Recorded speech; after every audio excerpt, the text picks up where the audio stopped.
नमस्ते। आज की जो हमारी वीडियो है, मतलब आज जो विचार किया जाएगा वो जागरूकता और सजगता को लेकर के है।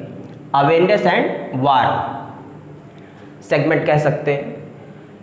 अब बहुत ही इम्पॉर्टेंट है इस पे विचार करना।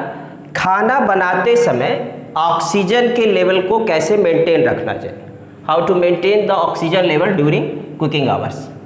ठीक, तो कैसे मेंटेन रखा जाए ऑक्सीजन के लेवल को, हाउ टू मेंटेन। अब पूरा लिखें, टाइम लगेगा इसमें। अब अगर ये चीज ना की गई, चाहे वो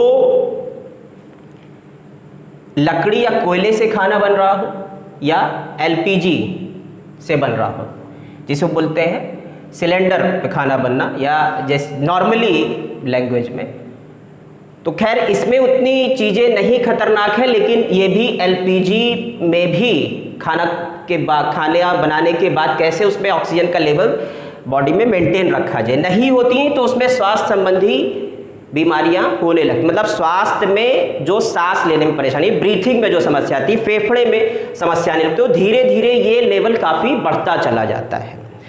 तो और जो ग्रामीण क्षेत्र है उसमें तो ये सब चीज़ें अमूमन बहुत ही कॉमन है, लेकिन उस पर ध्यान नहीं दिया जाता है। तो ये काफ़ी इम्पॉर्टेंट है, इस पर जागरूकता फैलाई जाए। अच्छा, अब इसमें इसको स्टार्ट करने से पहले तो इसमें तो ये जानेंगे कि खाना बनाने के बाद एलपीजी से जो सिलेंडर, एलपीजी का सिलेंडर खाना बनाने के बाद तो कौन सा ऐसा प्लेस होगा जहाँ पर जाना बेहतर रहेगा। तो और अब सबसे पहले इस पर एक विचार का एक है कि जनरली विंटर सीजन में, सर्दियों के दिनों में ये घटनाएं सामने आती हैं कि एक पर्सन रात में अच्छे खासे सोने गए और सुबह जब देखा गया तो अपने कमरे में मृत पाए गए। ठीक, तो डोर ओपन किया गया तो मृत पाए गए। तो देखा गया कि उन्होंने कमरे को थोड़ा सा हीट करने के लिए क्या ये ऐसे वेसल में कुछ क्या जलाए हुए थे, लकड़ी के टुकड़े जलाए हुए थे। बहुत ही छोटे अमाउंट में जलाया हुआ था, कोई ऐसा नहीं बाहर से सब साथ थे। उनका कहना था कि ये लकड़ी के हम लोग के साथ ही बात केवल रखा था उन्होंने, तो ये हुआ। ठीक, तो अब ऐसा कैसे हो गया कि ये इतना था। अब इस पे भी जागरूकता नहीं कि हाँ डेथ हो गई होगी, कुछ भी हुआ होगा, लेकिन कारण जो मेजर, एक ऐसे नहीं, ऐसे कई घटनाएं आती हैं सामने, और जनरली ग्रामीण क्षेत्र से ज़्यादा आता है। ग्रामीण में भी हो सकता है, शहर में भी हो सकता है, और जनरली हो सकता है।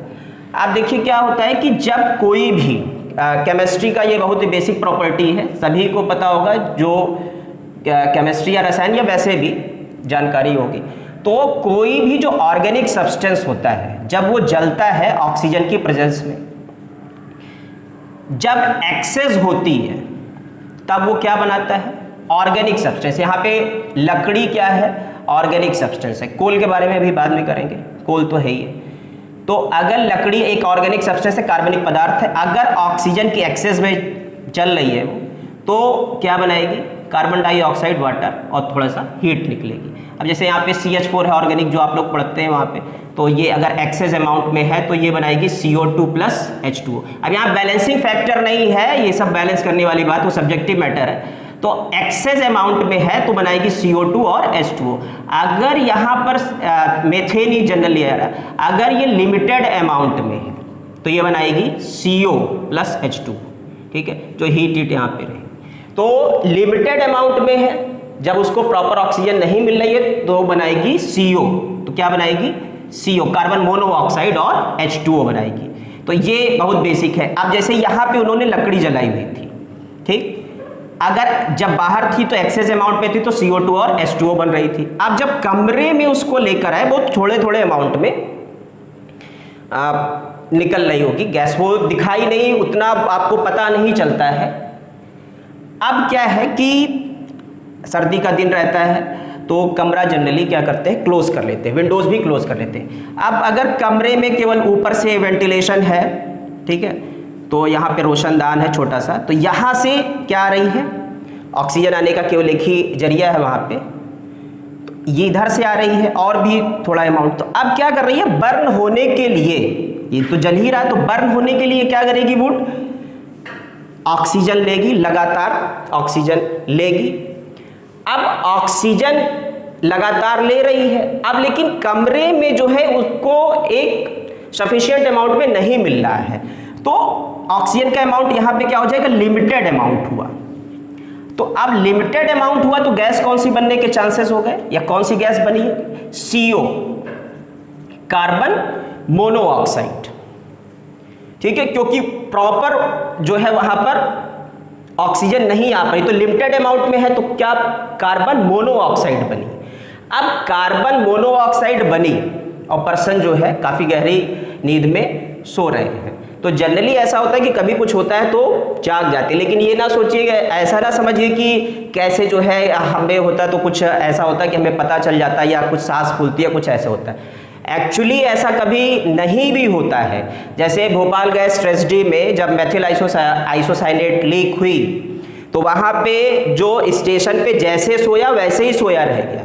आप वहाँ की जो पुरानी फोटोग्राफ्स देखेंगे तो आपको लगेगा कि ये पर्सन ऐसे ही सो रहे और सोए ही वहाँ पे रह गए। तो गैस इतनी खतरनाक होती है कि जब भी गहरी नींद में आज पर्सन होता है तो पर्सन जो है जब गहरी नींद में है तो वो नहीं वहाँ पर समझ पाता या नहीं मैसेज ब्रेन कन्वे करता है, तो कॉज ऑफ डेथ। तो CO क्या करती है, आप देखिए CO हीमोग्लोबिन के साथ जब रिएक्ट करती है तो ये बनाती है COHB, इसको बोलते हैं कार्बोक्सी हीमोग्लोबिन, कार्बोक्सी हीमोग्लोबिन।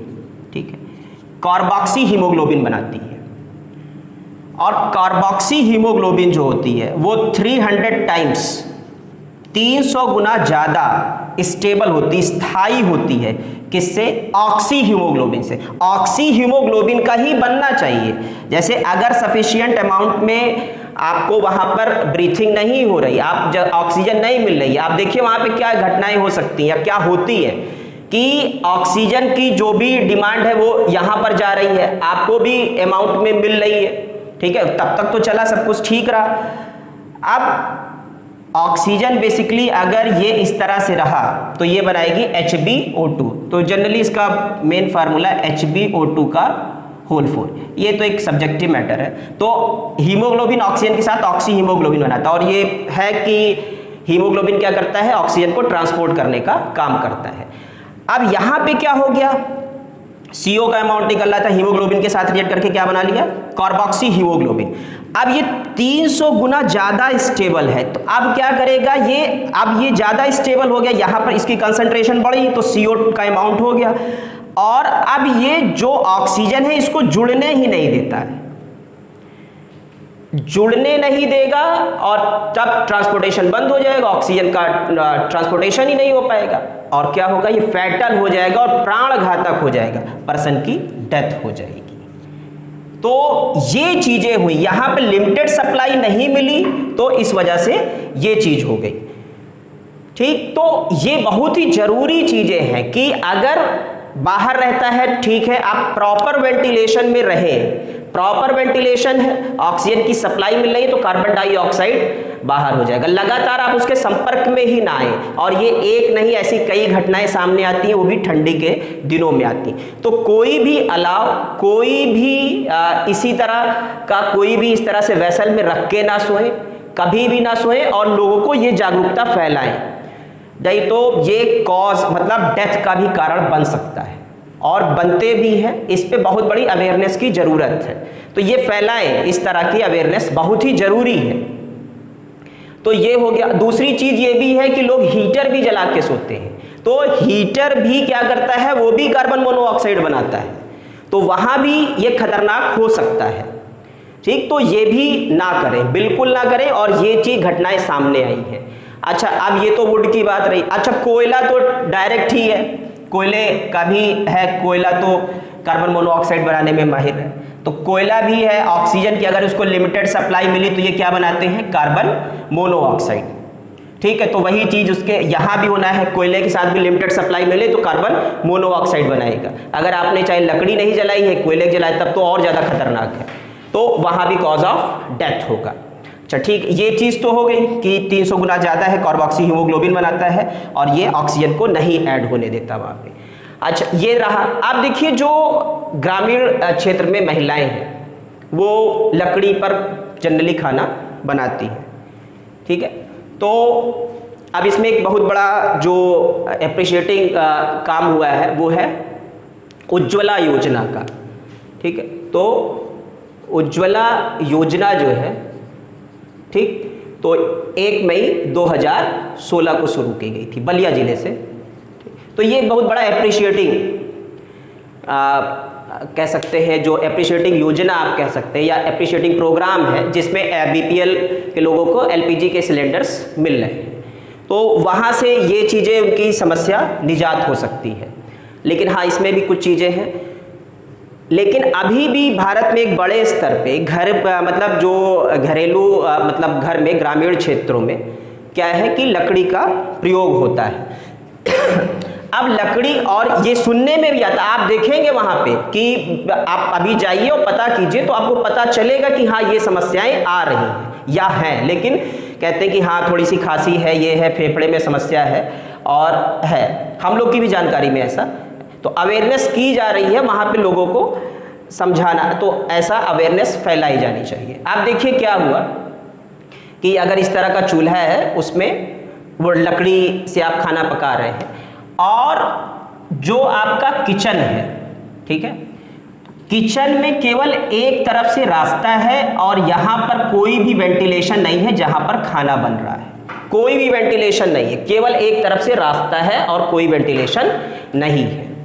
और जनरली किचन को होना कहाँ चाहिए, सभी को पता होगा, आंगन के पास किचन होना चाहिए और उस पर प्रॉपर वेंटिलेशन होने चाहिए, विंडोज़ होनी चाहिए, डोर्स होनी चाहिए और रोशनदान पूरा होना चाहिए, ठीक है। ये इतनी चीज़ें और काफ़ी अच्छे मतलब एक उसका काफ़ी बड़ा एरिया होना चाहिए। अब इसमें क्या था, यहाँ पे जो ऑक्सीजन लिमिटेड अमाउंट में ही आएगी। अब ऑक्सीजन का जो अमाउंट है, ठीक, तो अब लकड़ी जो है यहाँ पर वही चीज़ हो रही है। तो अगर इसको एक्सेस अमाउंट में मिला तो ये बनाएगी आपकी CO2 और H2O बनाएगी, ठीक। तो ये तो लगातार बना रही है। और लेकिन अब क्या होगा, चूंकि वेंटिलेशन प्रॉपर नहीं है तो ऑक्सीजन का भी अमाउंट क्या होने लगेगा, धीरे धीरे वो लिमिटेड अमाउंट में होने लगेगा। तो लिमिटेड अमाउंट में होने से क्या हो सकता है, कार्बन मोनोऑक्साइड बनेगी। अब कार्बन मोनोऑक्साइड के डायरेक्ट आप टच में हैं, अब वहां तो ऐसा नहीं होगा कि फैटल हो जाएगा, तुरंत डेथ हो जाएगी। लेकिन क्या होगा कि कार्बन मोनोऑक्साइड इनहेल करने से अब धीरे धीरे आपको जो सांस संबंधी परेशानियां होने लगेंगी, लोग उसको निग्लेक्ट करते हैं, ठीक। और दूसरी चीज है कि कार्बन डाइऑक्साइड का भी अमाउंट आ रहा है, तो वहां पर ऑक्सीजन का अमाउंट प्रॉपर नहीं है क्योंकि वेंटिलेशन प्रॉपर नहीं है वहां पे, तो सांस संबंधी बीमारियां होना तय है। तो दोनों हैं यहाँ पे, ये तो काफी प्राणघातक है, ये तो खैर थोड़ा सा सफोकेटिंग होगा, धीरे धीरे प्रॉब्लम करेगा। तो आप CO के डायरेक्ट टच में आ रहे हैं तो लगातार फेफड़े पे वो आपको प्रभाव डालेगा। और ये आप देखिएगा कि वहां पर क्या होता है कि जो महिलाएं होती है या जो भी पर्सन वहां पे कुक कर रहे होते हैं, जनरली महिलाओं के साथ होता है, उन्हें फेफड़े संबंधी समस्या आती है। लेकिन लोग कहते हैं कि मेरा इतने साल चलता रहा या मैंने नहीं किया, लेकिन बिल्कुल गलत है। ये अवेयरनेस फैलाई जानी चाहिए। और आप देखेंगे अगर प्रॉपर वेंटिलेशन कर लिया तो यहाँ पे ये चीजें रुक जाएंगी। तो इसका ध्यान रखिए और ये अवेयरनेस फैलाई जानी चाहिए। सीधा रसायन के डायरेक्ट सौजन्य से है ये।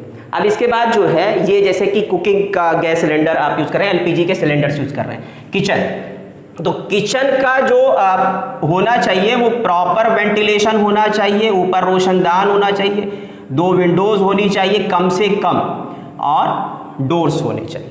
ये तो ठीक है, ये तो हर जगह लिखा होता है।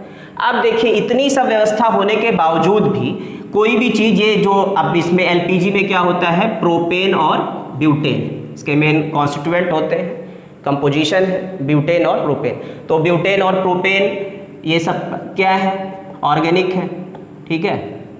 अब ये जब बर्न होंगे तब भी ऑक्सीजन लेंगे, एक अच्छे अमाउंट में ऑक्सीजन लेंगे, तो ऑक्सीजन का अमाउंट लगातार किचन में क्या हो रहा है, कम हो रहा है, ठीक है। क्योंकि जो अमाउंट यूज कर रहे हैं वो क्या कर रहा है, ये LPG यूज कर रही है, प्रोपेन ब्यूटेन और जो उसमें अदर हाइड्रोकार्बन्स है।